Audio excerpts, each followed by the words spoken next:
tentang persiapan juga, termasuk bagaimana pendapat beliau-beliau juga tentang kepulangan Imam Besar Habib Rizik Syihab.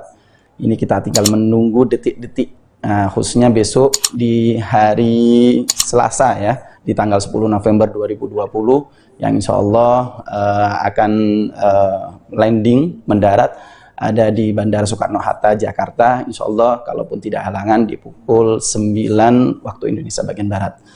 Ya, kita sapa dulu narasumber kita. Yang pertama di sini ada Ustadz Batiar Nasir. Assalamualaikum Ustadz. Waalaikumsalam warahmatullahi wabarakatuh. Habib Abdullah, apa kabar? Iya, Alhamdulillah. Apa kabar Ustadz? Sehat? Sehat, Alhamdulillah. Dan mudah-mudahan semua pemirsa Front TV juga dalam keadaan. Ya, Masya Allah Ustadz. Nah Ustadz, ini kita tinggal menunggu detik-detik kehadiran Imam Besar Habib Rizik Syihab, yang insya Allah kita tinggal menunggu besok khususnya. Sebelumnya Ustadz, di waktu di update terkini Front TV yang kita live-kan ini pada malam hari ini, mungkin ada pendapat Ustadz tentang kepulangan Imam Besar Habib Rizik Syihab Ustadz. Fadhal Ustadz. Bismillahirrahmanirrahim. Alhamdulillahirabbil alamin wa bihi nasta'in ala umurid dunya waddin. Wassalatu wassalamu ala asyrofil anbiya'i wal mursalin wa ala alihi wa sahbihi ajma'in wa ba'd. Ya Habib, betul sekali bahwa ini sangat-sangat menjadi saat yang paling membahagiakan, khususnya buat saya yang selama ini sangat-sangat merindukan kepulangan beliau. Kenapa? Pertama, beliau adalah Habibana, bagaimanapun juga tokoh revolusi moral, revolusi akhlak, terutama di bidang politik, kebangsaan, dan keumatan. Nah, tidak hadirnya beliau selama ini tentu ada banyak sekali kekosongan-kekosongan yang bisa menggerogoti persatuan umat, bisa menggerogoti juga kekuatan umat. Nah, kehadiran dan kepulangan beliau ini terus terang buat saya merupakan pemantik semangat pejuang dakwah kita, terutama di front tentunya, di FPI, dan semua mujahid-mujahid dakwah di Indonesia yang orientasinya kepada hizbah atau amar ma'ruf nahi mungkar, di mana nahi mungkar lebih dikedepankan. Nah, kehadiran beliau menjadi darah segar kembali ingatan kita tentang semangat, persatuan, perdamaian, dan pastinya adalah kekuatan Negara Kesatuan Republik Indonesia. Begitu sekilas kira-kira Habib. Ustadz. Selanjutnya ini Ustadz, kalaupun tadi mungkin bisa antum sampaikan tentang kepulangan Imam Besar Habib Rizik yang insya Allah besok akan mendarat di Negara Kesatuan Republik Indonesia. Bagaimana pendapat Ustadz tentang umat Islam, khususnya mungkin rakyat Indonesia, ini waktu yang ditunggu-tunggu. Pendapat Ustadz bagaimana, khususnya mungkin ada sedikit yang perlu disampaikan atau mungkin pesan-pesan khusus kepada mereka semuanya, Ustaz? Iya, terkait dengan kondisi umat Islam selama beliau berada di Mekah, sebetulnya masih tetap terhubung, baik melalui yang pergi umroh atau setelah mereka pulang memberikan informasi, atau juga yang berkomunikasi langsung lewat orang-orang di sekitar beliau, dan tentu teman-teman yang punya akses langsung kepada beliau Habibana. Jadi saya ingin katakan pertama bahwa kondisi umat Islam alhamdulillah melihat Habib dalam keadaan sehat, Habib dalam keadaan kondisi prima, tetap semangat, dan yang lebih penting, Habib itu sudah lama merindukan ingin kembali ke Indonesia dan tidak ingin apa yang disebut dengan lari dari perjuangan. Tidak, itu bukanlah tipikal Habib. Tapi semata-mata kalau kita duduk dengan beliau demi menjaga persatuan umat, demi menyelamatkan kepentingan umat yang lebih besar di tengah ancaman-ancaman, di tengah pemecah belahan ini. Sebab memang ketika beliau berada di Mekah banyak sekali tudingan dan tuduhan. Misalnya, kenapa kabur beliau? Nah, giliran Habib pulang malah jadi mencret-mencret gitu kan. Nah, sebetulnya sudah lama Habib ingin kembali dan alhamdulillah kalau umat di Indonesia kan tetap mendapatkan informasi tak satu kurang apapun. Jadi informasi tentang Habib selama ini umumnya positif ya, dari sisi kesehatan, tempat tinggal. Bahwa dulu umat sempat cemas karena ada provokasi-provokasi atau tuduhan-tuduhan negatif yang ditujukan ke Habib, tapi alhamdulillah umat khususnya kepada pecinta-pecinta Habibana, alhamdulillah tidak terlalu bermasalah. Paling yang sangat nih diharapkan adalah kehadiran Habib untuk kembali menyatukan barisan para pejuang-pejuang dakwah, khususnya di bidang nahi mungkar. Beliau sudah terlanjur menjadi ikon di tengah umat kita. Selain FPI yang memang dewan di sini sebuah lembaga dakwah yang bergerak di bidang hizbah, di mana porsi amar ma'ruf nahi mungkarnya lebih besar ke nahi mungkarnya, terutama dalam melawan kemaksiatan.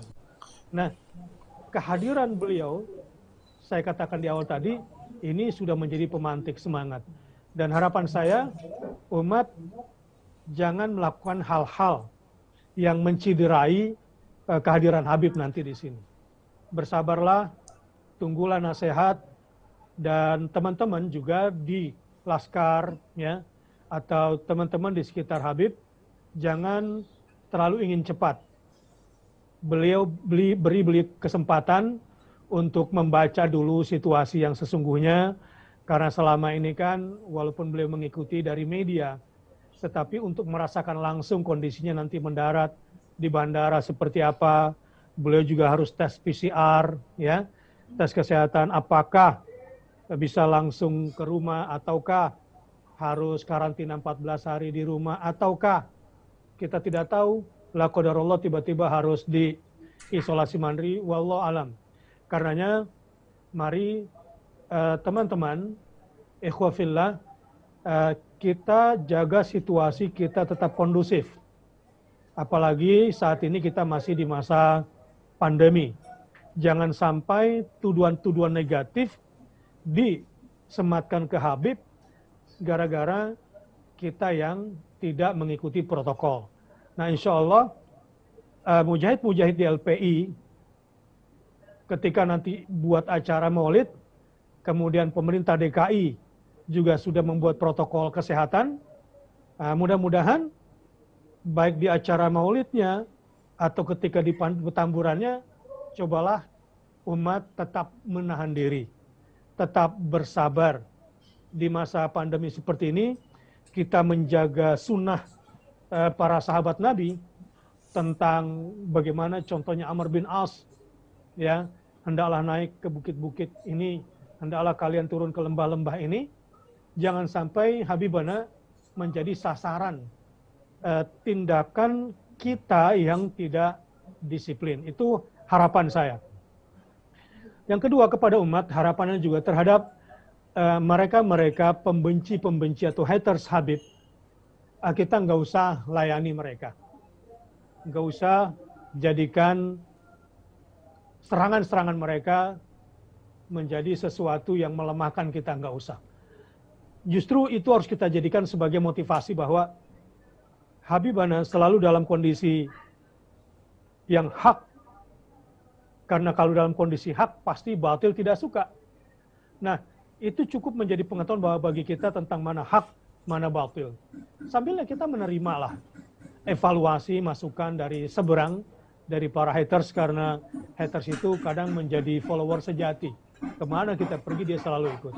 Nah, untuk itu, berpeganglah dulu pada nasihat-nasihat para ulama, ya, berpeganglah kepada nasihat-nasihat para habaib, khususnya apa instruksi Habibana kepada tim panitia yang akan menyambut nanti. Itu diikuti dan prosedurnya juga diikuti supaya tidak ada alasan bagi aparat untuk mengangkat hal-hal yang negatif dari Habib gara-gara perilaku kita yang tidak disiplin. Misalnya mulai dari para LPI atau BAT, Front, semuanya harus ikuti protapnya, ya, harus ikuti aturan-aturan yang sudah ditetapkan. Dan saya kira kalau semua berpegang pada aturan, jangan jalan sendiri-sendiri, taat pada komando, insya Allah semuanya baik-baik saja. Namun walau demikian, kita tetap harus waspada. Karena al-hasidun minal jinnati wan nas, ya, alladzi yuwaswis fi sudurin nas abadan la yaqifun. Mereka serangan, tuduhan-tuduhan yang bersifat negatif, atau barangkali juga provokasi-provokasi yang tidak suka terhadap.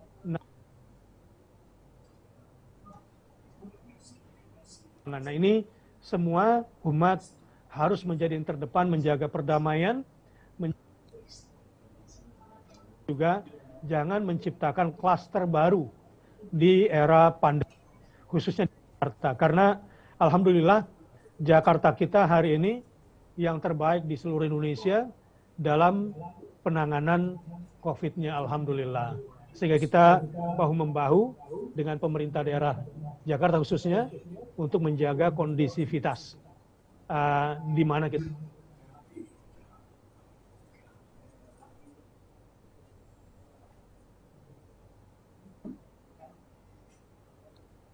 Nah, iya Ustaz.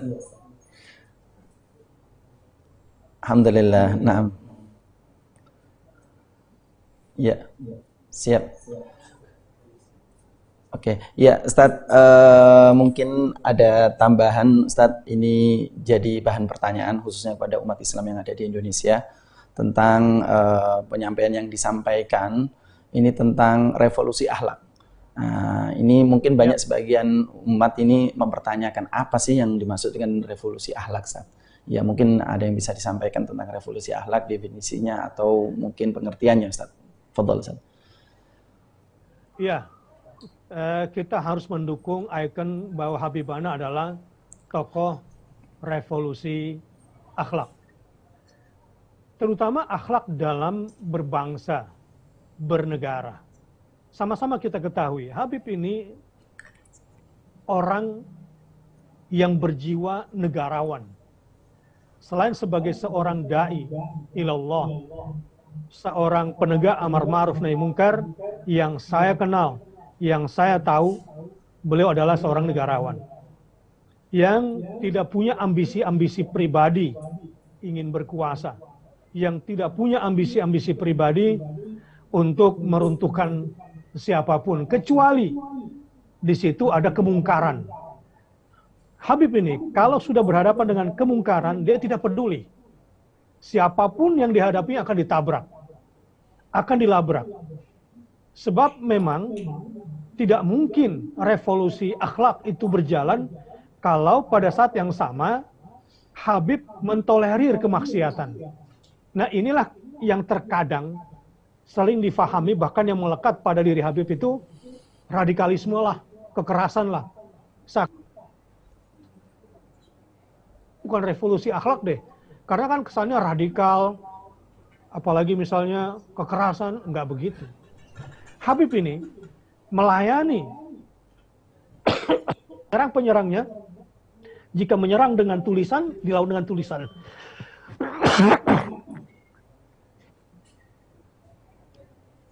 Jika diserang dengan meme, tapi jika diserang dengan fisik, ya Habib pun melayaninya dengan fisik. Cuma kan kadang-kadang framing media ini yang memojokkan FPI dan Habib seakan-akan produsen atau tokoh kekerasan dan radikalisme. Tidak benar. Orang yang sangat lembut. Ya, qadarullah, Allah kasih beliau semua anak perempuan.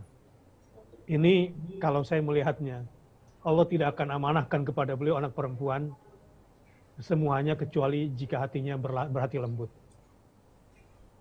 Dan ini juga minnah ilahiyah, tarbiyah rabbaniyah. Bagaimana Habib menjadi pribadi yang lembut, yang Allah kasih beliau anak-anak perempuan semua, akhwat semua. Dan itu terbukti pada sekelilingnya. Kalau saya termasuk ya orang yang sejak FPI berdiri sampai hari ini, orang yang sudah melihat langsung, sehingga sampai hari ini tidak luntur kebanggaan saya kepada Habib dengan segala plus minusnya. Dan yang paling penting, revolusi akhlak yang beliau sekarang lakukan, yang orang-orang kemudian takut melakukannya atau berhadapan dengan hukum, Habib nggak akan pernah mundur. Meskipun beliau terjerat beberapa pasal terkait itu semua. Dan ini semua demi revolusi akhlak. Beliau lakukan semua dan beliau tunjukkan itu juga dengan akhlakul karimah. Ya, cuma kadang-kadang kan itu tadi framingnya ini yang diangkat tuh kekerasannya, amarahnya. Padahal 90% di luar itu adalah kelembutan, dialog, kasih sayang, toleransi. Itu dominan. 90% dilakukan oleh Habib itu. Begitu kira-kira Habib. Nah, ya akhir. Alhamdulillah Ustaz. Ini banyak umat jadi penasaran sebenarnya ini. Bagaimana nanti kedatangan Imam Besar Habib Muhammad Rizik Syihab khususnya besok, dan harapan yang mungkin tadi Ustadz sudah sampaikan mungkin perlu diperjelas lagi kepada umat. Harapannya besok kalau bisa kepada umat khususnya yang ada di Bandara Soekarno-Hatta Jakarta untuk mematuhi protokol kesehatan termasuk memakai masker sekaligus menjaga jarak maupun yang lain-lain. Dan insya Allah dari pengalaman yang ada ini Ustadz ya, seperti mulai dari 212 reuni dari beberapa acara, insya Allah umat bisa mengerti kondisi yang ada ini Ustadz. Nah, Alhamdulillah, iya. Ustadz, ada sedikit pertanyaan lagi ini Ustadz, khususnya masalah revolusi akhlak ini. Akhlak yang bagaimana Ustadz? Yang mungkin kita perlu titik beratkan khususnya kepada umat dengan kondisi negara kita sekarang ini Ustaz. Mungkin ada sedikit tambahan Ustaz. Fadhal Ustaz. Jelas sekali perjuangan Habib selama ini untuk menegakkan Pancasila dan Undang-Undang Dasar. Misalnya perjuangan beliau terhadap tegaknya ketuhanan yang Maha Esa. Beliau tidak mentolerir siapapun yang berusaha untuk mengkerdilkan Pancasila. Begitu juga 4 pilar kebangsaan. 4 pilar kebangsaan diperjuangkan oleh Habib dalam kehidupan sehari-hari dan dalam pergerakannya. Mungkin ini yang dianggap berbeda caranya oleh sebagian atau oleh rezim. Sehingga seringkali menuduh negatif terhadap Habib. Habib itu yang saya tahu termasuk tesis beliau atau disertasi beliau. Seputar ini sangat menguasai. Dan komitmen beliau terhadap akhlak atau moral kebangsaan kita dengan memulai dari 4 pilar. Pancasila, Undang-Undang Dasar 45, kemudian Bhinneka Tunggal Ika, dan NKRI, ini sudah menjadi bagian yang tak terpisahkan. Mungkin ada kata-kata syariah atau syariat yang bagi sebagian orang ini menakutkan. Nah begini.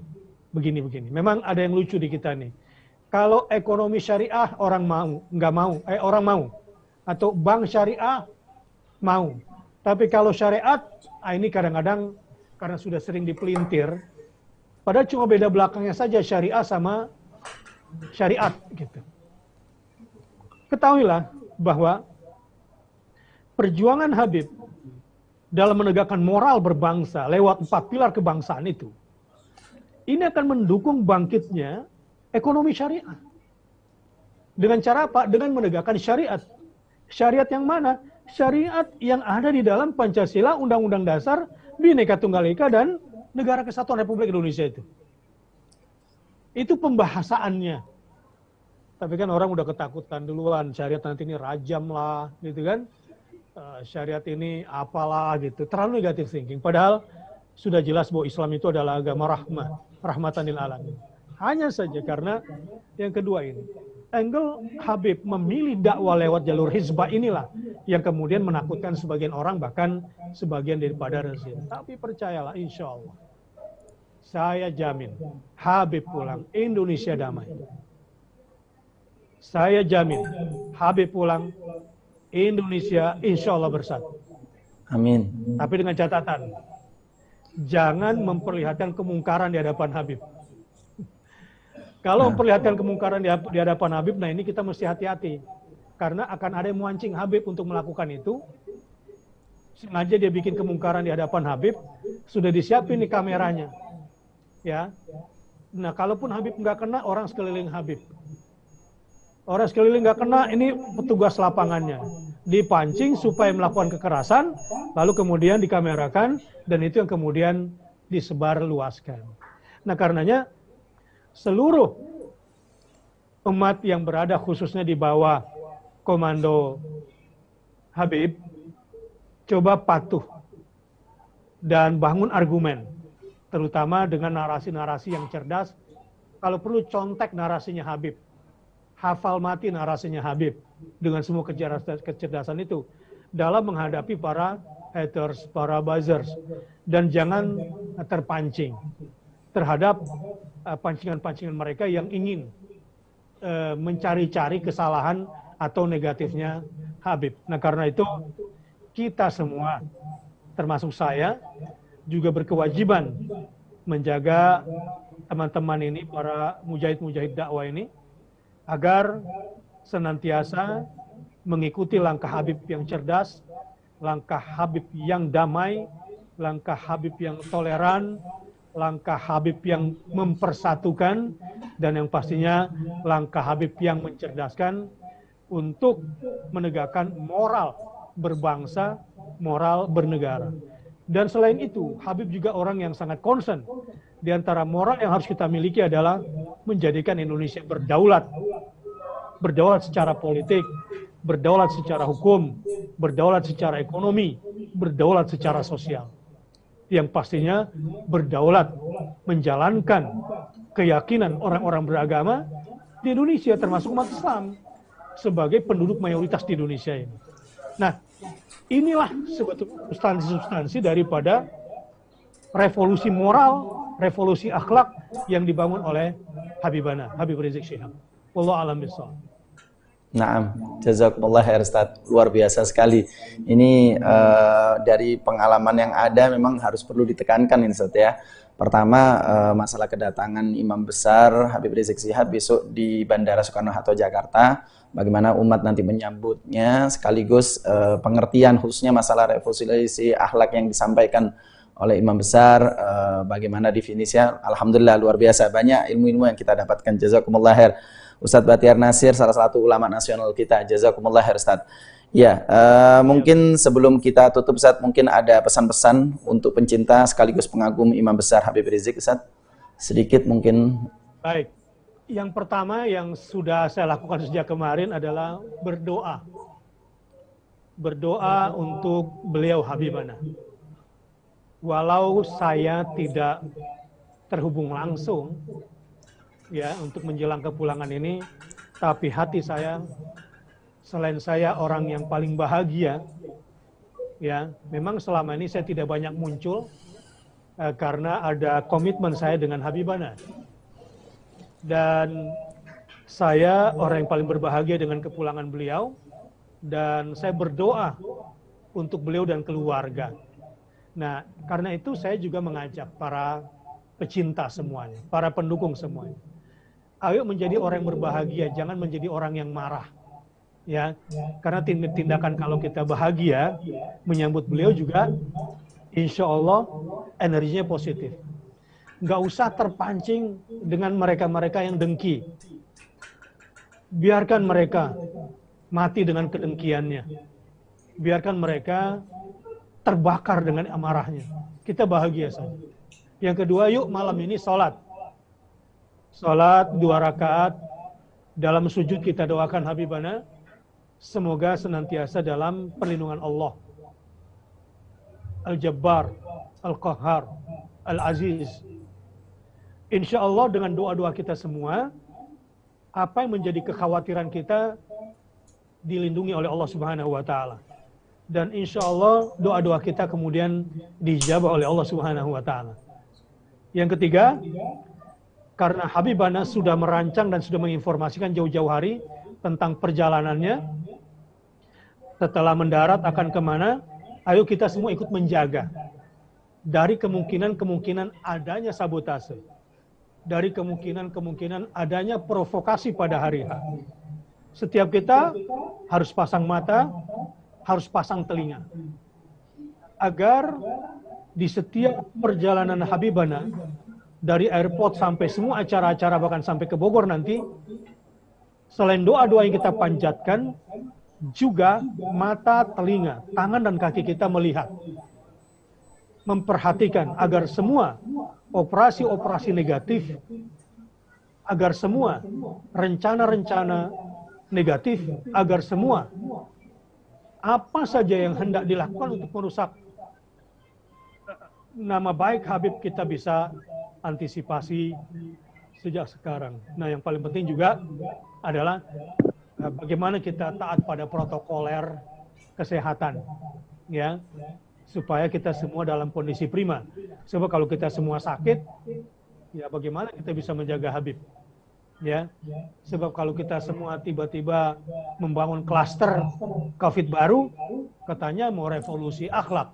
Tapi kok ternyata kita membangun musik kan bisa dimatiin dulu, Bang. Setengah jam dimatiin, ya, lagi streaming. Sehingga dengan persiapan-persiapan yang sudah kita lakukan ini, dan insya Allah selain masyarakat nih, saya bicara juga pada para ulama, saya juga berbicara kepada teman-teman lawyer, ayo masing-masing menjalankan peran kita, ya, menjalankan peran kita masing-masing, supaya dakwah di Indonesia yang sudah kita bangun bersama, ditambah lagi dengan energi kedatangan Habib ini, kita semakin solid, semakin damai, semakin kuat, dan kita bisa memenangkan semua musuh-musuh ideologi Pancasila. Kita bisa memenangkan semua ideologi yang hendak memecah belah negara kesatuan Republik Indonesia. Kita bisa melawan semua yang hendak meruntuhkan kebinekaan kita. Karenanya para ulama, para tokoh masyarakat, para lawyer, para pengusaha, para selebritis, para selebgramers, dan para YouTubers, yuk rame-rame kita jaga Habibana dan kita amankan selain kita sama-sama berdoa. Ini saja dari saya, Habib Abdullah, mohon maaf sahabat-sahabat semua, dan kepada Dr. Abdul Khair, silakan dilanjutkan, dan kita akan terus bersemangat bersama Dr. Abdul Khair mengawal kepulangan Habibana. Hadanallahu wa iyyakum ajma'in. Wassalamualaikum warahmatullahi wabarakatuh. Waalaikumsalam warahmatullahi wabarakatuh. Jazakumullah khair Kiai Haji Bahtiar Nasir, salah satu ulama nasional kita. Alhamdulillah luar biasa sekali. Ini banyak pemaparan, banyak pesan-pesan juga buat sahabat muslim dimanapun Anda berada. Selanjutnya kita bergabung dengan narasumber yang kedua. Di sini ada Profesor Abdul Khair Ramadan, Direktur HRS Center. Assalamualaikum, Prof. Waalaikumsalam warahmatullahi wabarakatuh. Alhamdulillah. Apa kabar, Prof? Sehat, Prof? Alhamdulillah sehat. Saya baru sampai dari Medan tadi pagi sampai siang. Saya memberikan keterangan ahli pidana terkait dengan perkara pra peradilan ketua kami Medan selaku yang diduga untuk tindak pidana penetapan status tersangkanya oleh para pengacara diperadilkan. Saya hadir memberikan keterangan sebagai ahli. Ya, mohon maaf jadi agak telat di sini. Nah, ya. Jazakallah khair, Prof. Ini itu tadi barusan kita bergabung dengan Kiai Haji Bahtiar Nasir, ulama nasional kita tadi, Prof. Alhamdulillah banyak penyampaian dari beliau, pesan-pesan beliau, khususnya di acara update terkini di Front TV pada malam hari ini, Prof. Prof, mungkin ada sedikit yang kita bisa sampaikan tentang detik-detik kepulangan Imam Besar yang insya Allah besok ya di hari Selasa, tepatnya di tanggal 10 November, dan rencananya kalaupun mamanya nanti tepat waktu jam 9 akan mendarat di Bandara Soekarno-Hatta. Prof, bagaimana tanggapan Profesor tentang kepulangan Imam Besar Habib Rizik, Prof?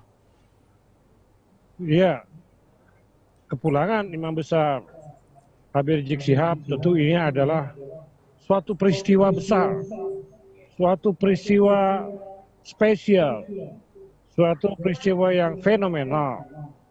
Allah memberikan takdirnya, ya, Habib Rizik insya Allah sampai dengan selamat di Jakarta itu hari Selasa tanggal 10 November.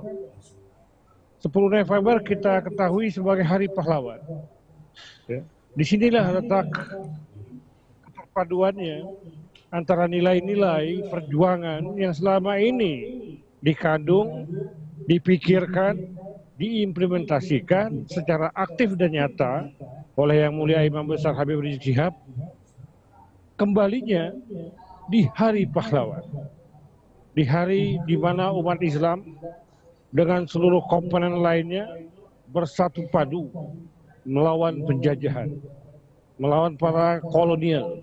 Nah, begitu pun Imam Besar Habib Rizik, dia kembali dalam rangka membentuk, mengembangkan masyarakat, bangsa, dan negara untuk kepentingan menegakkan kebenaran dan keadilan, menjauhkan segala kemaksiatan, segala bentuk perbuatan yang tidak sesuai dengan hukum agama dan hukum negara.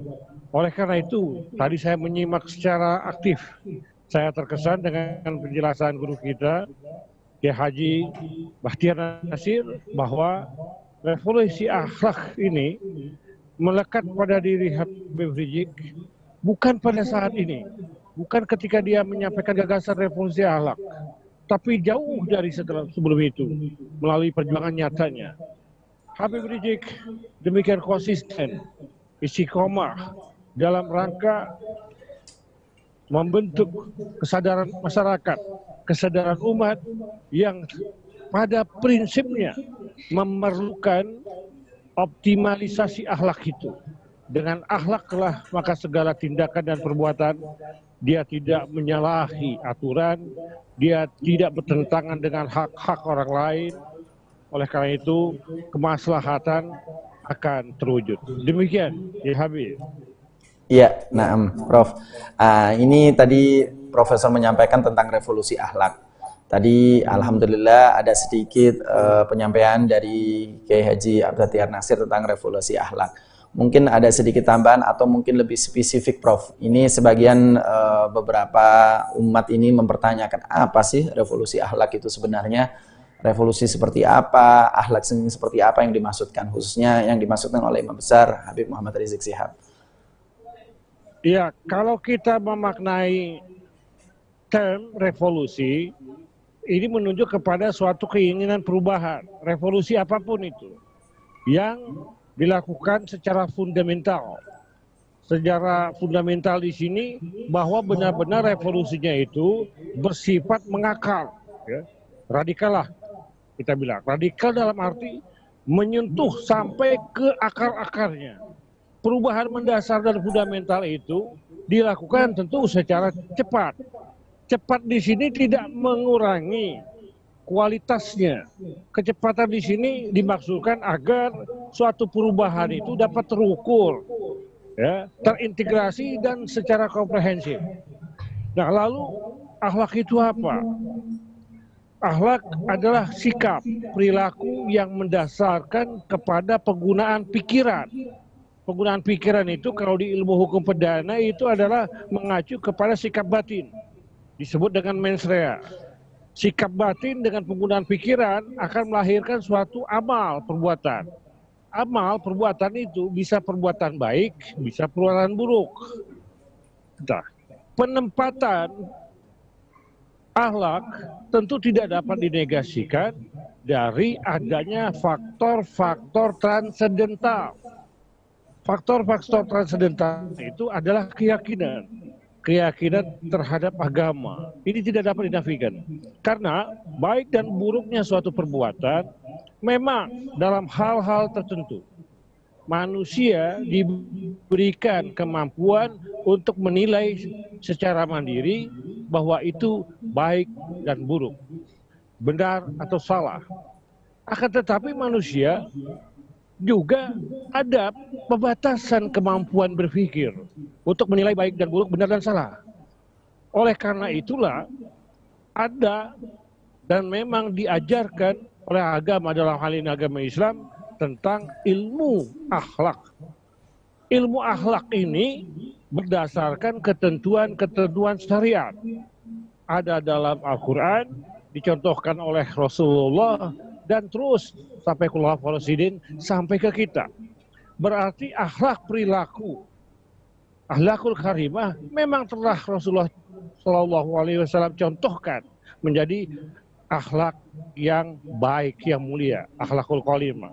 Akhlakul karimah inilah menjadi basis jati diri umat Islam. Ketika dia menjadi basis jati diri, tentu dia tidak dapat melepaskan dirinya kepada keyakinannya kepada Allah Subhanahu wa taala, kepada kitab suci Al-Qur'anul Karim, dan kepada apa yang disampaikan, dicontohkan oleh Rasulullah SAW itu sendiri. Akhlak ini bersifat pribadi, tetapi apabila suatu akhlak yang bersifat pribadi diwujudkan dalam kehidupan bermasyarakat, berkelompok, berbangsa dan bernegara, maka dia menjadi akhlak kolektif. Akhlak kolektif pada akhirnya akan membentuk suatu peradaban. Peradaban di sini dibangun, didasarkan oleh persamaan penggunaan pikiran, persamaan keinginan, berarti ada perjumpaan kehendak, meeting of mind. Meeting of mind, perjumpaan pemikiran, perjumpaan kehendak, itu didasarkan kepada susunan bangunan akhlak yang sama, yang pada dirinya ada pada diri masing-masing orang itu. Semuanya sama, referensinya sama, Al-Quran sama, hadis sama. Dengan adanya sumber otoritas yang utama, yang sama, akan menunjuk kepada suatu peradaban yang tinggi ketika suatu bangsa mempraktekkan perilakunya berdasarkan prinsip-prinsip agama. Inilah ilmu akhlak ini yang dikenal kekini-kinian menjadi ilmu estetika. Ilmu estetika itu tidak lain adalah ilmu akhlak yang melahirkan perbuatan amal. Memang ada dalam akhlak itu pengertian moral, tetapi moral tidak mendasarkan kepada prinsip-prinsip ajaran agama. Moral itu identik dengan penggunaan akal pikiran semata. Ketika kita bicara moral, ya, dihubungkan dengan ilmu akhlak, maka moral hanya sebatas penggunaan pikiran. Penggunaan pikiran tentu tidak selamanya benar ketika tidak mengikatkan dirinya kepada ketentuan ajaran agama. Itulah yang dikehendaki, yang diwacanakan, ya, dengan konsepsi revolusi akhlak oleh Habib Rizik Syihab. Tetapi kita ketahui, Imam Besar Habib Rizik Syihab ini jauh sebelum Habib Rizik mengungkapkan itu, Habib Rizik telah mencontohkannya secara langsung, secara empiris, secara implementatif, secara aplikatif. Dan saya mempelajari itu. Saya dengarkan ceramah Habib Rizik yang terdapat dalam beragam YouTube, ceramah-ceramah beliau, orasi-orasi beliau. Dan saya baca buku-buku beliau, tulisan-tulisan beliau. Saya baca tesis beliau pada Universitas Sains Islam Malaya. Saya mengambil kesimpulan apa yang dia tulis. Dia nyatakan dalam kalimat tulisan, dia sampaikan dengan kalimat lisan. Ada keterhubungan, ada penggunaan pikiran dengan sikap dan tindakan yang konsisten, yang semuanya dia mampu tempatkan sesuatu sesuai dengan proporsinya. Dia tempatkan sesuatu sesuai dengan tempatnya. Ini yang membuat kita umat Islam sangat kagum kepada beliau yang demikian mampu menerapkan pikiran, sikap, tindakan dalam satu rangkaian kesatuan yang terintegrasi berdasarkan kekuatan konsistensi. Demikian, ya Habib Abdullah. Nah, iya, jazakumullah khair, Prof. Tadi kita sempat bahas tentang kepulangan imam besar ini, Prof. Sebelum melangkah ke pertanyaan yang lain ini, Prof. Mungkin ini yang sangat ditunggu-tunggu oleh umat Islam ini, Prof. Masalah untuk kedatangan beliau besok ini. Apa yang mungkin kita harus lakukan, Prof, khususnya yang nanti akan datang di Bandara Soekarno-Hatta ini, Prof. Seperti yang tadi Prof sampaikan kan, kita di revolusi akhlak ini kita tunjukkan akhlak yang mulia khususnya. Iya, Prof. Iya, iya, kita wajib. Sebagaimana tadi saya sampaikan, pribadi-pribadi umat Islam itu harus menunjukkan akhlakul karimah. Karena kita mencontohkan sesuatu kembali kepada diri kita. Oleh karena itu terkait dengan penjemputan ya, Imam Besar Habib Rizik Syihab, kita wajib tunjukkan bahwa umat Islam khususnya dalam rangka menjemput Imam Besar Habib Rizik Syihab dengan penuh kewaspadaan, dengan penuh semangat, tetapi tidak meninggalkan nilai-nilai akhlak yang baik yang menjadi jati diri umat Islam. Diwujudkan dalam penjemputan, ya, mengantar beliau sampai ke tempat beliau untuk beristirahat, dan bukan hanya situ saja, terus berlangsung baik ada bersama atau tidak bersama Imam Besar Habib Rizik Syihab, tiap-tiap umat Islam harus mempraktekkan itu. Di keluarga, di lingkungan, di tempat usaha, di tempat kerja, di mana saja. Baik bersama atau tidak bersama Habib Rizik. Umat Islam harus mencontoh Rasulullah SAW dengan apa yang dicontohkan. Umat Islam juga harus mengoptimalkan bagaimana perjuangan-perjuangan Rasulullah SAW. Yang dekat dengan kita di zaman kita adalah Habib Rizik. Tentu Habib Rizik juga mengacu kepada suri tauladan, petunjuk dari Rasulullah SAW. Sebab tentu Habib Rizik, dia selain Judatul Rasul, dia juga adalah intelektual. Dia adalah calon doktor. Dia adalah juga da'i. Dia adalah juga pemikir. Dan dia adalah juga negarawan. Dia mampu mengkonsepsikan hubungan antara dunia, negara, pemerintahan, masyarakat, civil society, hak asasi manusia, penegakan hukum dengan nilai-nilai transendental yang begitu luas, fundamental, sentral untuk kemudian menjadi suatu motivasi bagi umat Islam menghubungkan antara dimensi ukhrawi dan dimensi duniawi untuk kita mengambil maslahat, untuk kita menjauhkan maksiat. Itulah dari konsepsi nilai-nilai akhlak yang baik, akhlakul karimah yang dicontohkan oleh Rasulullah SAW, yang kita miliki keyakinan itu sekarang memang harus kita praktekkan secara pribadi-pribadi. Dan itu juga Habib Rizik Syihab juga melakukannya secara mandiri dan terus terkoneksi dengan aksi perjuangan beliau hingga kini. Oleh karenanya kita melihat perjuangan Habib Rizik, maka juga kita harus mencontoh apa yang Habib Rizik lakukan, apa yang Habib Rizik perjuangkan. Semuanya itu akan terhubung dengan datuknya Rasulullah SAW. Demikian ya Habib. Oh, Masya Allah. Oh, luar biasa. Ini banyak pengalaman-pengalaman ini, termasuk nasihat khususnya kepada para hadirin, para sobat muslim Front TV dimanapun berada ini, khususnya yang ada di Jakarta yang rencananya mau menjemput Imam Besar Habib Rizik Syihab. Ya, para sobat muslim yang berbahagia, malam hari ini luar biasa sekali kita bisa berbincang dengan narasumber kita. Nah, yang tadi yang pertama bersama Kiai Haji Bahtiar Nasir, salah satu ulama nasional kita, sekaligus yang kedua ini bersama Profesor Abdul Khair Ramadan, Direktur HRS Center. Oke, Prof, ini ada pertanyaan ini, Prof. Bagaimana pendapat Profesor tentang yang disampaikan oleh Bapak Mahfud MD, Prof? Ya, terus terang, saya pribadi Abdul Khair Ramadan sangat kecewa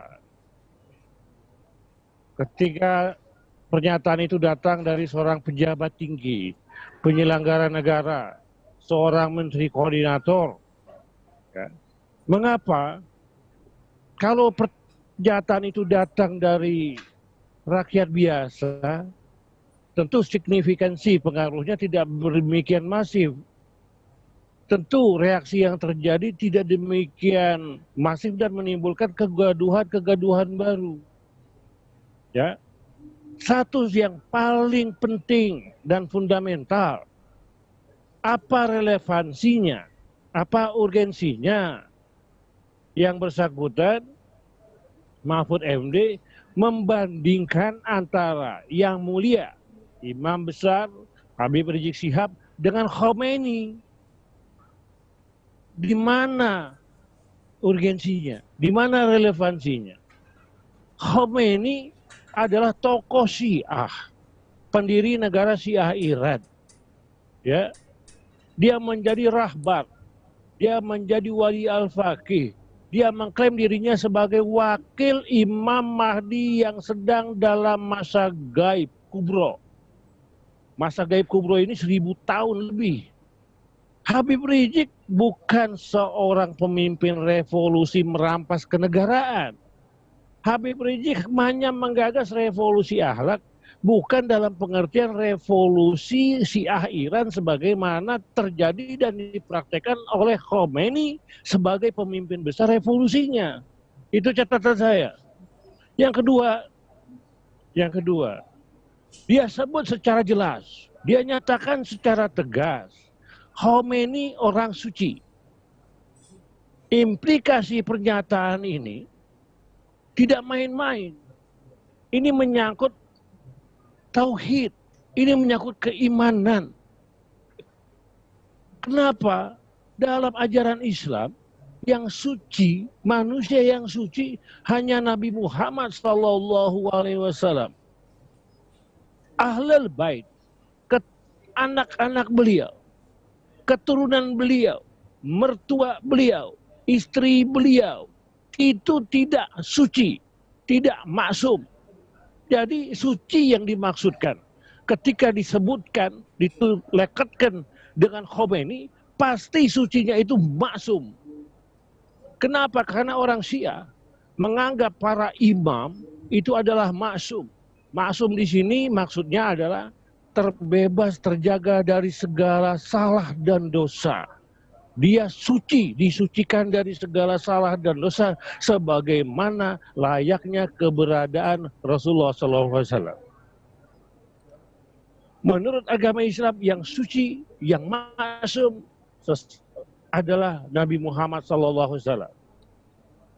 Nah, berarti di sini bisa merusak keyakinan orang yang mendengarnya. Dan terlepas dari itu, pernyataan yang demikian adalah tergolong termasuk perbuatan tindak pidana penodaan agama.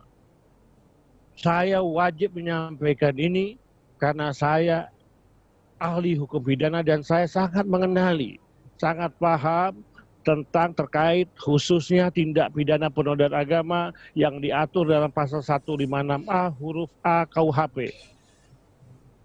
Pasal ini yang berlaku adalah 3 hal. Bisa permusuhan terhadap agama, bisa penyalahgunaan terhadap agama, bisa penodaan terhadap agama. Penodaan terhadap agama bisa menunjuk kepada Tuhannya, bisa menunjuk kepada malaikatnya, bisa menunjuk kepada nabi atau rasulnya, bisa menunjuk kepada kitab sucinya, bisa menunjuk kepada ajaran-ajarannya. Nah, disebutkan Khomeini orang suci. Berarti Khomeini berderajat sama dengan Nabi Muhammad SAW. Itu adalah penodaan agama. Itu menodai agama. Nah, kemudian secara mafhum mukhalafah terkait dengan ungkapan perasaan dalam bentuk pernyataan Khomeini orang suci. Mafhum mukhalafahnya, argumentum a contrario-nya, makna kebalikannya adalah Habib Rizik tidak suci. Baik, jika dimaksudkan demikian, Habib Rizik tidak suci. Tidak suci dalam pengertian tidak masum, tidak terbebas terjaga dari dosa dan sara karena berlainan antara umat Rasulullah dengan Rasulullah itu sendiri. Rasulullah masum, suci, umatnya tidak masum alias tidak suci. Itu dapat diterima dan memang itu. Dan tidak mungkin umat Rasulullah, in case Imam Besar Habib Rizik, dia maksum, dia suci. Memang tidak mungkin dan itu sudah menjadi ketentuan agama. Tetapi masalahnya, apabila dimaksudkan Imam Besar Habib Rizik tidak suci, karena Habib Rizik pernah ada kasus chat rekayasa fitnah di Polda Metro Jaya. Habib Rizik tidak suci karena berhadapan dengan hukum penodaan Pancasila di Polda Metro Jabar. Habib Rizik tidak suci karena menurut dia Habib Rizik ditindak sehingga overstay oleh pemerintah atau otoritas dari Kerajaan Saudi Arabia, diduga telah melakukan pengumpulan dana ilegal atau kegiatan-kegiatan politik lain. Dan oleh karenanya Habib Rizik berstatus tersangka atau melakukan perbuatan melawan hukum. Dan oleh karenanya Habib Rizik dideportasi. Kalau ini yang dimaksudkan oleh Mahfud MD, ini adalah fitnah. Habib Rizik, saya tahu persis, kita orang tahu persis terhadap rekayasa chat fitnah, chat mesum di Polda Metro Jaya.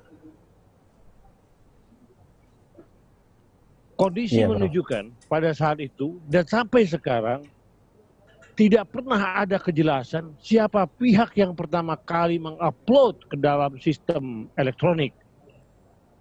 Siapa yang mengupload pertama kali? Oleh karena itu, mampukah dibuktikan validitas sumber asal dari adanya konten tersebut? Tidak ada. Dan oleh karenanya dihentikan perkara aku dengan SP3. Kemudian yang di Jabar, tidak ada penghinaan terhadap ideologi Pancasila, baik Pancasila itu sebagai falsafah dasar negara, Weltanschauung, sebagai ground geset, sebagai ground norm, dan lain-lainnya. Tidak ada tindak pidana terhadap penodaan Pancasila. Yang ada tindak pidana penodaan terhadap lambang Garuda Pancasila. Itu yang diatur dalam undang aku adalah lambang Garuda Pancasila. Dihina, dinoda selain bendera merah putih. Tidak ada ketika saya mengkritik salah satu sila Pancasila. Itu bukan penodaan. Dan memang tidak ada dasar hukumnya. Ya. Nah, kemudian apabila pernyataan Habib Rizik itu dimaksudkan bahwa Habib Rizik tidak suci karena Habib Rizik melakukan tindakan perbuatan yang melarang hukum positif Arab Saudi, yaitu pengumpulan dana ilegal. Dana ilegal yang bagaimana? Kegiatan politik yang dilarang, kegiatan politik yang mana yang dilarang? Apa bentuknya? Ya.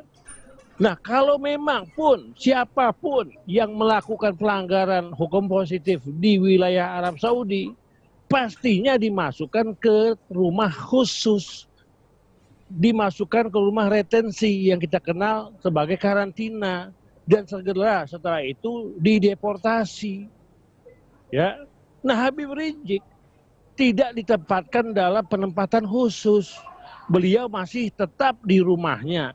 Bahkan tiap hari menerima jamaah ratusan orang bergelombang datang itu. Pagi, siang, bahkan ada yang berlanjut malam, itu tiap hari jamaah umrah. Tidak dibatasi ke dalam satu rumah tertentu, tahanan tertentu, dalam sel tertentu, tidak. Habib Rizik tetap enjoy di rumahnya bersama keluarganya, jamaah datang tiap hari. Bayangkan, kalau 100 saja tiap hari, minimal itu. Berapa? Dalam jumlah waktu 1 bulan. Berapa dalam jumlah waktu berapa tahun, hampir 3,5 tahun Habib Rizik di Arab Saudi. Itu tidak dilakukan. Nah, disampaikan ada pelanggaran overstay. Karenanya Habib Rizik dideportasi. Tidak juga overstay itu dimaksudkan diingini oleh Habib Rizik. Habib Rizik ingin meninggalkan wilayah Arab Saudi pada bulan Juni itu. Sebelum tanggal overstay berakhir. Sudah dilakukan untuk meninggalkan wilayah Saudi kembali ke Indonesia. Berkali-kali itu. Di bulan Juni itu. Kenapa? Karena tidak bisa keluar. Adanya larangan dari pihak intelijen Saudi kepada pihak imigrasi. Jadi kalau kita melintas mau ke pesawat, tentu harus melewati pintu imigrasi. Di imigrasi itu tersebut larangan keluar atas perintah intelijen Saudi Arabia. Alasannya pihak intelijen ketika dilakukan verifikasi oleh Habib Rizik, faktor keamanan. Faktor keamanan berarti faktor keamanan jiwa. Itu pun yang diakui oleh Duta Besar Syekh Usama. Yang dimaksudkan faktor keamanan pelarangan Habib Rizik meninggalkan wilayah Saudi Arabia adalah faktor keselamatan jiwa. Nah sekarang bahkan kemarin kita pertanyakan, kalau Habib Rizik terancam keselamatan jiwanya, apa urusannya dengan wilayah otoritas Saudi Arabia yang melindungi? Yang menjadi kewajiban itu kan warga negara itu menunjuk kepada negaranya itu dong. Dalam hal ini Indonesia yang memberikan jaminan terhadap siapa saja di negara luar, ya, karena dia menjadi warga negara asing di negara luar, terancam ada indikasi atau potensi terhadap keamanan jiwanya. Negara Indonesia lah yang seharusnya bertanggung jawab memberikan perlindungan, pendampingan, dan memastikan kepulangannya secara baik dan selamat. Loh, sekarang kok diambil alih oleh Saudi Arabia? Saudi Arabia melarang karena ada ancaman.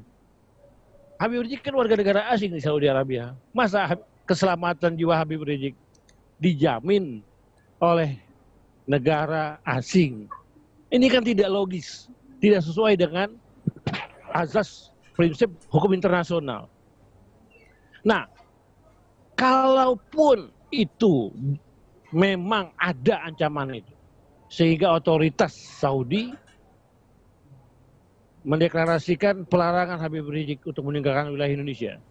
Mengapa pula pemerintah Indonesia tidak melakukan serangkaian tindakan penelusuran, mencari tahu bagaimana, mengapa Habib Rizik tidak boleh keluar karena dilarang oleh pihak intelijen Saudi Arabia karena faktor keamanan jiwa.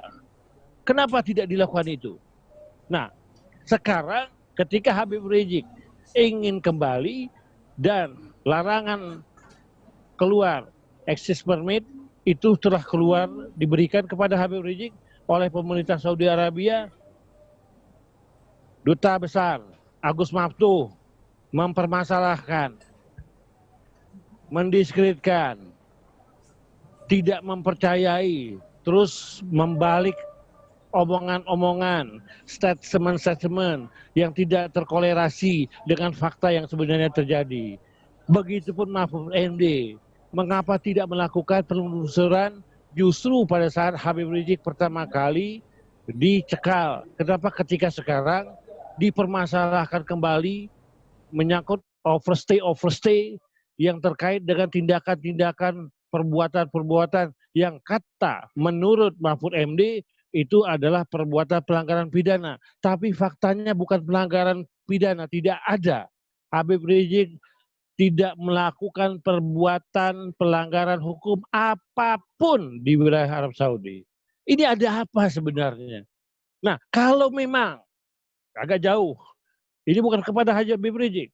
Kalau memang ada warga negara Indonesia tersangkut kasus pidana, pemerintah berdasarkan undang-undang, maka harus melakukan tindakan pendampingan, pengayoman, perlindungan kepada warga negara itu. Siapa saja warga negara itu. Nah, Habib Rizik tidak melakukan tindakan pelanggaran hukum, tetapi diterapkan sanksi sebagaimana layaknya orang-orang yang berlaku overstay. Tetapi overstay ini lagi-lagi tidak dimasukkan ke dalam rumah khusus. Nah, berarti Habib Rizik bebas bergerak kemana saja sepanjang dia berada di wilayah Saudi Arabia. Dan bahkan Duta Besar Syekh Utsama mengatakan, Habib Rizik bebas, kemana saja Habib Rizik pergi bebas.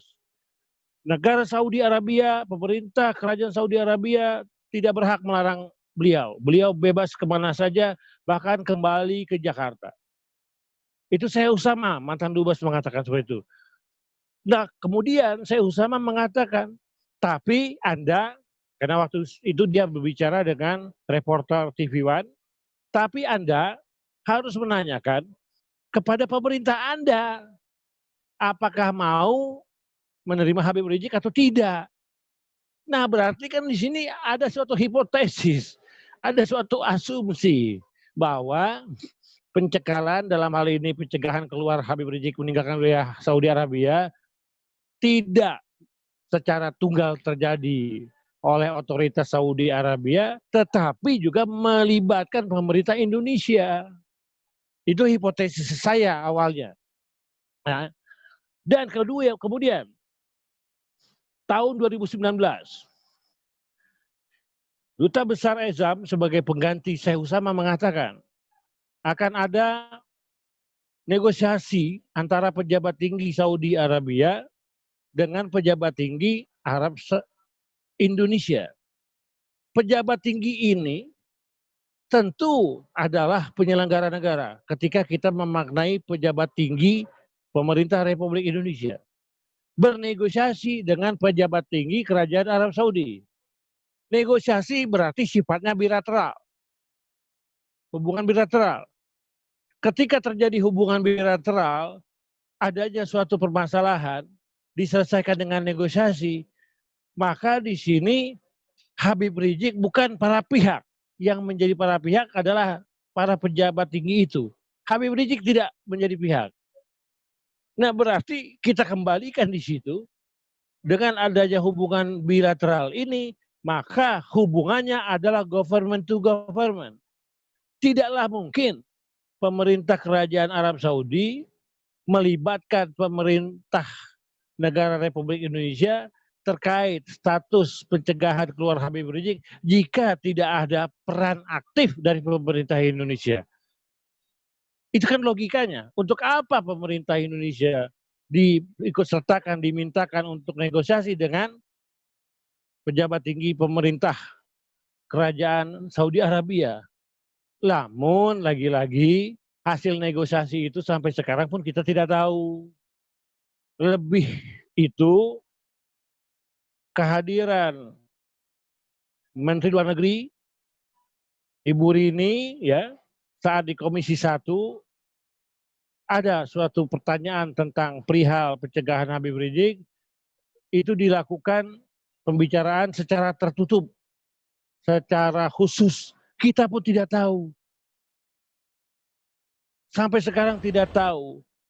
Oleh karena itu, ya, menjadi dalil bahwa kebenaran sumpah Imam Besar Habib Rizik untuk tidak mau menerima bantuan dari rezim terkait dengan kepulangan beliau.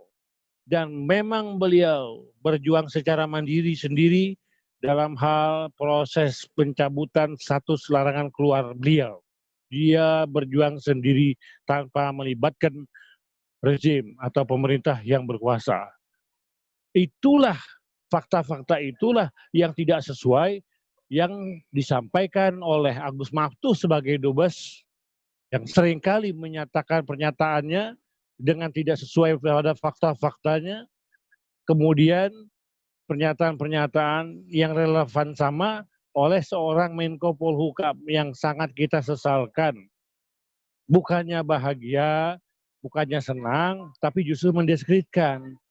Atau kalau memang tidak senang terhadap kepulangan Habib Rizik, janganlah mengeluarkan statement yang menyakitkan, yang menyedihkan. Pernyataan itu melukai perasaan para pengikut Habib Rizik, para pecinta Habib Rizik. Dan ini adalah fakta. Kalau misalkan saya mendeskripsikan orang tua seseorang, kan anaknya masih marah. Cucunya pun kalau ada marah. Nah, Habib Rizik ini menjadi tokoh pemimpin bagi jutaan umat Islam di Indonesia. Ya, itu fakta, kondisi, realitas. Beliau sebagai tokoh pejuang yang tidak mabuk dan larut oleh kekuasaan. Beliau menjauhkan dari kekuasaan itu, beliau benar-benar mengintegrasikan, mewakafkan dirinya untuk bagaimana membangun umat yang berdasarkan prinsip-prinsip maslahat, dengan prinsip-prinsip konsep amar ma'ruf nahi mungkar, dengan berdasarkan prinsip-prinsip ayat syariat di atas ayat konstitusi. Al-Quran di atas konstitusi. Ayat suci Al-Quran harus di atas ayat konstitusi. Dan itu, dan memang harus seperti itu. Kemudian sekarang revolusi akhlak, ya memang ada hubungannya dengan konsepsi ayat Al-Quran harus di atas ayat konstitusi. Harus itu memang. Ya, karena ini saya sudah sampaikan, saya tegaskan bagaimana relevansi keterhubungan antara akhlak di satu sisi dengan Pancasila, dengan aksiologi hukum yang kita anut dalam konstitusi itu sendiri, dan dengan prinsip-prinsip kemaslahatan dalam Islam. Nah, sekarang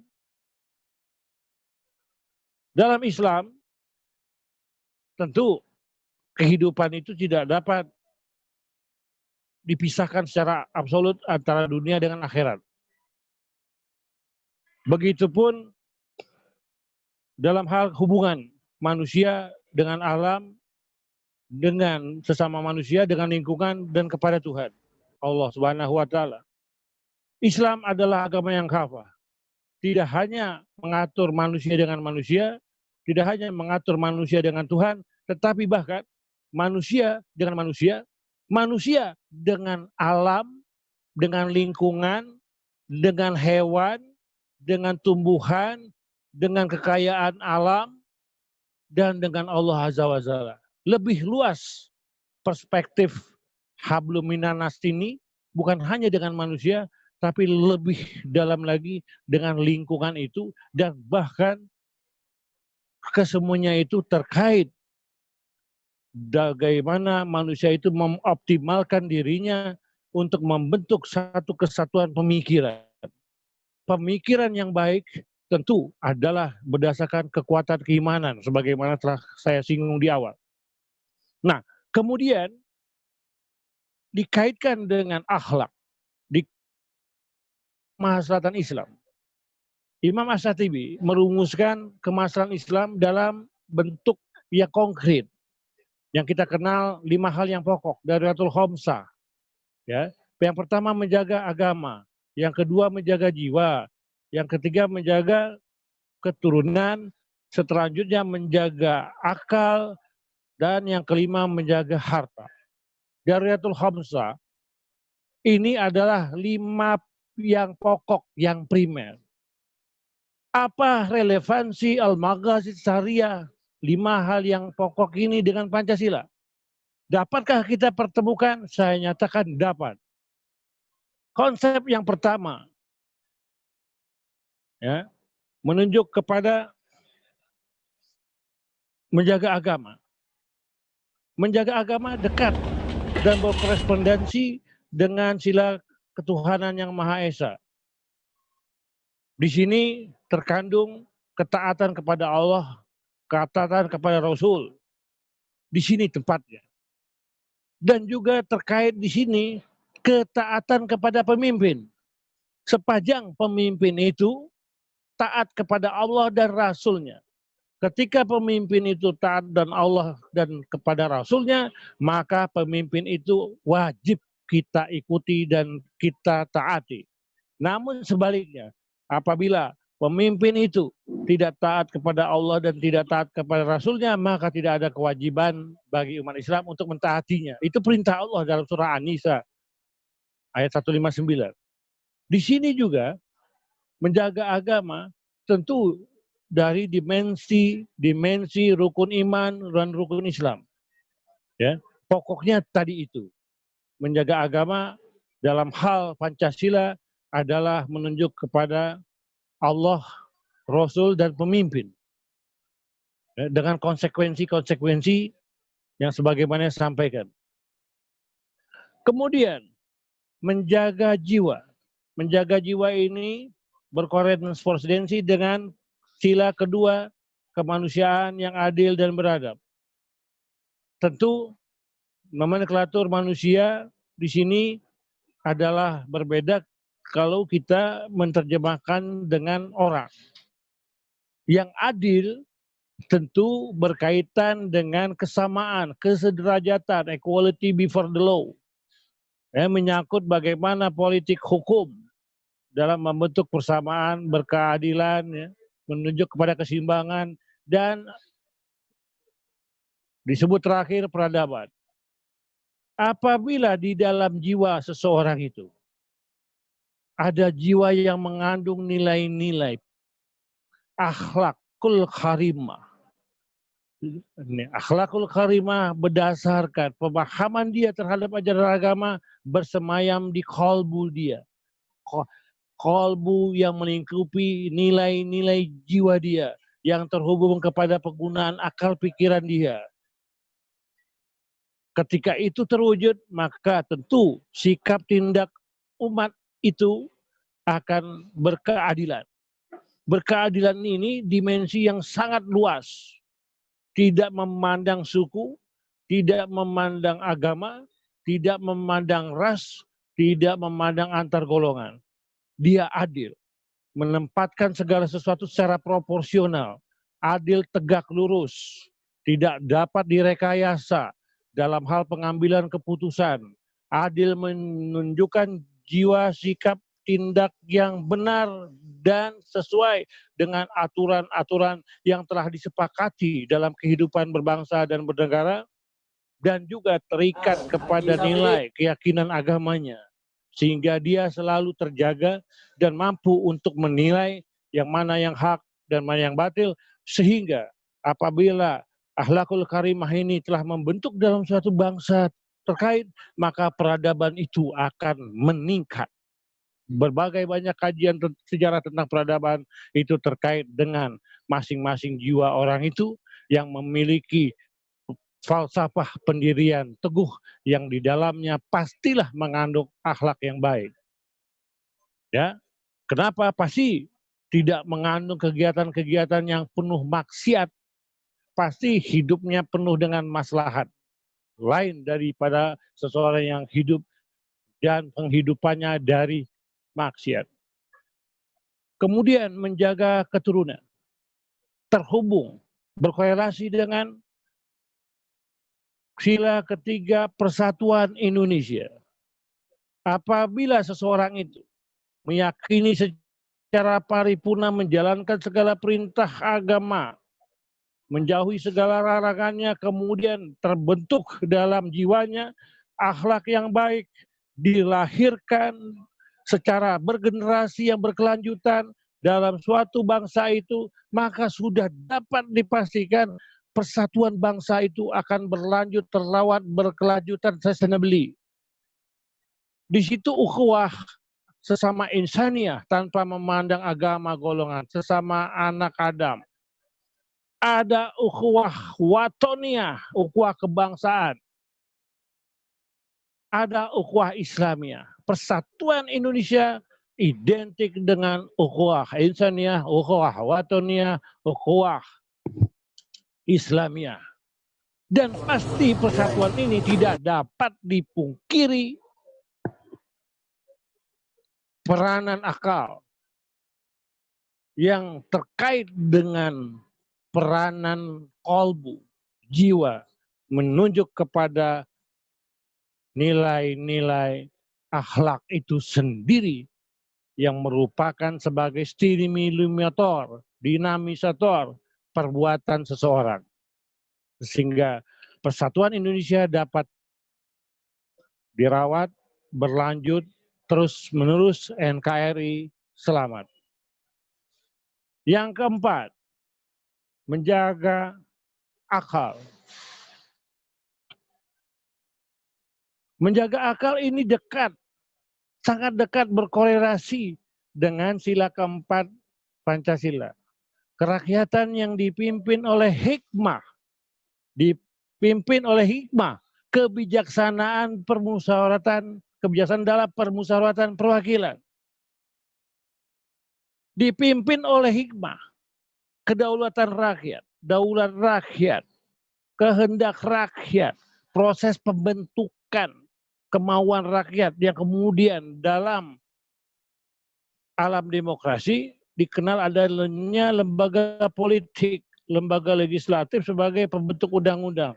Itu adalah manifestasi kehendak rakyat, kemudian melahirkan undang-undang untuk maslahat rakyat.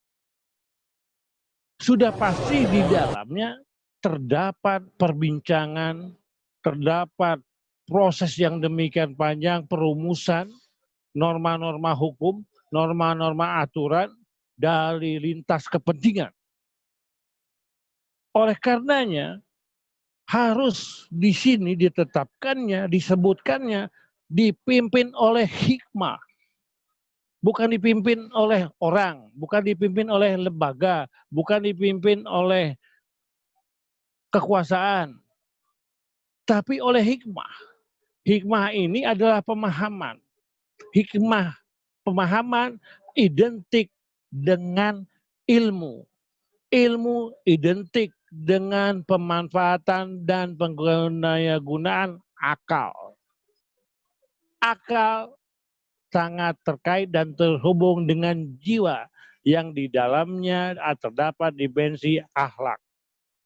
Karena melalui penggunaan pikiran melalui akal akan terkoneksi dalam sikap batin kehendak yang didahului adanya niat seseorang mens rea itu, yaitu adanya sesuatu keinginan. Keinginan ini tentu terkait dengan jiwa. Jiwa itu ada jiwa yang buruk, jiwa yang sesat, ada jiwa yang bagus, ada jiwa yang menguntungkan. Dan terhubung dengan akal. Oleh karena itu, akal dengan peranan akhlak demikian terkait. Akal kemudian melahirkan suatu kebijaksanaan dalam permusyawaratan perwakilan itu. Kebijaksanaan tentu di sini terkait dengan berbagai macam bentuk adanya suatu perbedaan. Perbedaan pendapat tentu adalah hal yang wajar dalam suatu permusyawaratan. Tetapi apabila masing-masingnya memiliki hikmah, memiliki ilmu, tentu hasil akhirnya, produknya adalah baik. Tentu dalam prosesnya, perdebatannya adalah baik.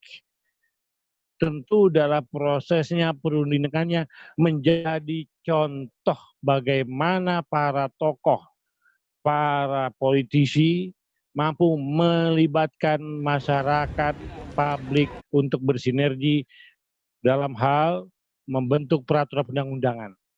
Itu yang dapat saya contohkan dari bekerjanya sistem hukum lembaga legislatif dalam kaitannya dengan konsep akal, menjaga akal terkait dengan sila keempat Pancasila sebagai bagian demokrasi politik. Yang terakhir, konsep menjaga harta terhubung berkorelasi pula dengan sila kelima Pancasila.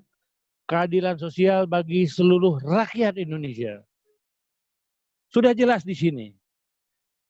Sila kelima ini, keadilan sosial bagi seluruh rakyat Indonesia, adalah demokrasi ekonomi. Demokrasi ekonomi ini menunjuk kepada bagaimana peran negara dalam hal memaksimalkan, mendayagunakan sebesar-besarnya sumber daya alam bagi untuk sebesar-besarnya kemakmuran rakyat. Di sini mengacu kepada teori keadilan sosial ini yang dianut oleh Pancasila, tidak dibenarkan adanya pendayagunaan, pemanfaatan sumber daya alam untuk kepentingan kelompok pribadi, ya, dan oleh pihak-pihak lain, negara-negara lain, dengan tujuan-tujuan tertentu dan terhubung dengan kepentingan-kepentingan tertentu, kepentingan segelintir orang, segelintir kelompok yang disebutkan, yang dimaksudkan di sini adalah terkait dengan keberlakuan oligarki ekonomi. Itu tidak dapat dibenarkan. Jadi, pemanfaatan pendayagunaan sumber daya alam dimaksudkan berdasarkan sila kelima Pancasila menunjuk kepada konsepsi menjaga harta harus berdasarkan prinsip halalan thayyiban. Menurut saya, demokrasi ekonomi yang dibangun dalam sila Pancasila yang tersebut di sila kelima ini, yang kemudian masuk ke dalam batang tubuh di pasal 33 Undang-Undang Dasar 1945, terhadap semua hajat hidup orang banyak dan penting bagi negara, itu memang harus dikuasai oleh negara. Tidak boleh pihak-pihak tertentu, segelintir orang, segelintir kelompok, atau perusahaan-perusahaan asing, baik itu transnational company maupun multinational company, mendapatkan peran khusus dan terhubung dengan oligarki ekonomi, menguasai hajat hidup orang banyak. Itu sebenarnya dan harus dilarang karena tidak sesuai dengan prinsip dasar keadilan sosial itu. Nah, Islam, demokrasi ekonomi dalam Islam tidak bersifat kapitalistik, tidak bersifat liberalistik, tidak bersifat individualistik, tidak bersifat pula sosialistik, tidak bersifat pula komunistik. Islam berada di tengah. Kalaupun ada yang menyatakan Islam juga adalah mengacu kepada sosialisme, iya, tapi sosialisme Islam, bukan sosialisme komunis. Islam adalah sosialisme, iya, sosialisme Islam.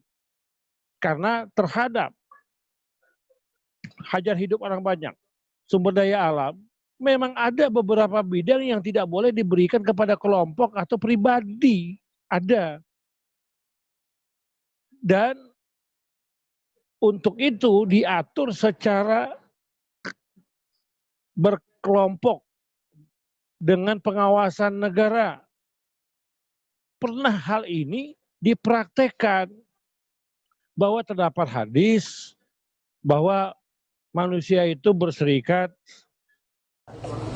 pada api, air, dan tumbuhan. Nah, terhadap tiga bidang ini, tumbuhan, api, air, ini tidak boleh diberikan secara pengelolaan kepada pribadi. Kenapa? Karena itu akan mendatangkan monopoli. Tumbuhan di sini adalah misalkan perkebunan, persawahan yang demikian luas. Sebagai nanti misalkan kalau kita perbandingkan food estate dalam skala luas, perkebunan dalam skala luas, penanaman tumbuh-tumbuhan secara luas, dan air. Air termasuk laut, termasuk sungai. Itu tidak boleh diberikan secara pribadi. Karena di dalam laut itu ada ikan-ikan yang demikian mahal dan beragam-ragam. di dalam laut itu ada kandungan sumber daya lain seperti minyak bumi. Nah, api ini di dalamnya pengertiannya ini bisa nikel, timah, boksit, emas, dan lain-lain. Itu tidak boleh diberikan kepada korporasi, kepada pribadi sekelompok orang. Itu harus dipertanggungjawabkan, diurus oleh negara. Jadi sosialisme Islam beda dengan sosialisme dari komunis.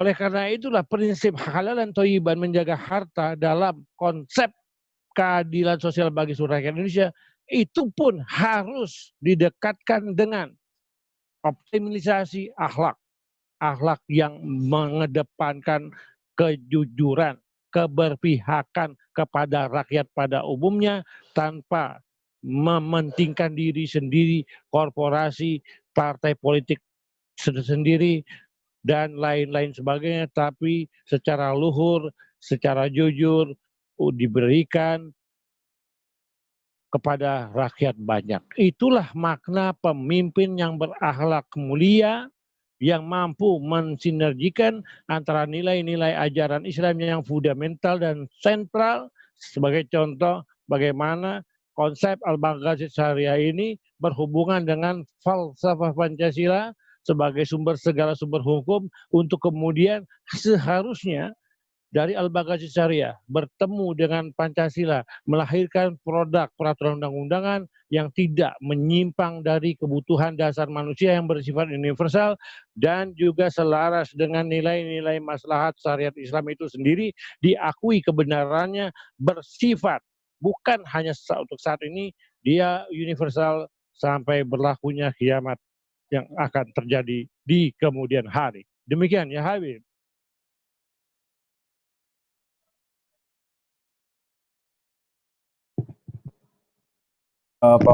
Penyemparan yang sangat masuk. Ini banyak juga info-info yang kita dapatkan juga, Prof, dari Saudi Arabia tentang detik-detik kepulangan Imam Besar Habib Muhammad Rizik Shihab ini. Ya, jazakumullah khair untuk Profesor Abdullah Khair Ramadan, Direktur HRS Center. Dan kita ucapkan jazakumullah, terima kasih Bunya kepada Kiai Haji Mahtiar Nasir, ulama nasional kita. Tetap update, ada di update terkini di Front TV. Kita tinggal menunggu waktu-waktu yang mendekati ini, Prof ya, ya. Besok hadir ya, Prof ya? Insyaallah, naam. Ya, Her. Jazakumullah khair, Prof. Nanti kita akan bergabung lagi, kita update terkini lagi. Terima kasih banyak. Dan kepada para umat Islam, para sobat muslim dimanapun Anda berada, tetap station ada di YouTube channel Front TV yang akan memberikan update-update terbaru, khususnya kedatangan imam besar kita. Dan info terbaru, insya Allah beliau sudah ada di flight, di pesawat ini. Setelah melakukan check-in ada di Jeddah. Oke, jazakumullah khair. Al-Fakir Abdullah bin Yahya Al-Haddad, mohon maaf kalaupun ada kesalahan atau kurang pas di hati dalam kata-kata. Ya, ketemu lagi di update terkini Front TV. Jazakumullah khair. Wal-afu minkum. Wassalamualaikum warahmatullahi wabarakatuh. Waalaikumsalam warahmatullahi wabarakatuh. Ketemu lagi. Haji Safi. Wahai Irfan. Masya Allah. Biar jadi anak yang saleh. Ali Zainal Abidin. Makki. Masya Allah. Ustaz Abdul Hamid. Masya Allah, sampai ketemu lagi. Khair, insya Allah. Barakallahu fiik, barakallahu fiik, barakallahu fiik. Ila liqa fi amanillah, ila liqa. Ma'assalamah, kullukum, ma'assalamah. Mangkeke, masya Allah. Barakallahu fiik, barakallahu fiik, barakallahu fiikum. Barakallahu fiikum. Ahlan wa sahlan. Barakallahu fiikum, barakallahu fiik, barakallahu.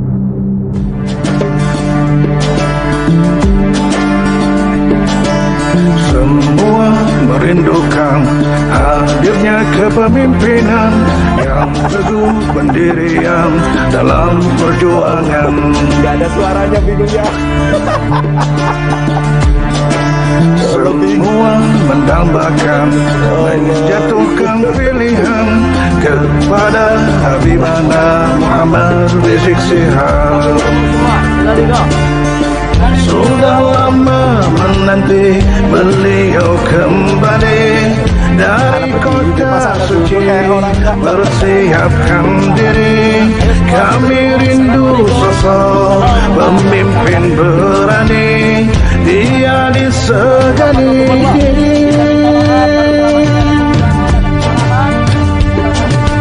Semua mendambakan, jatuhkan pilihan kepada Habibana Muhammad Rizik Syihab. Sudah lama menanti beliau kembali dari kota suci, bersiapkan diri. Kami rindu sosok pemimpin berani, dia disegani. Oleh kawan dan lawan, Habibana, Habibana, imam besar umat Islam. Habibana, Habibana, imam besar Indonesia. Imam besar Indonesia.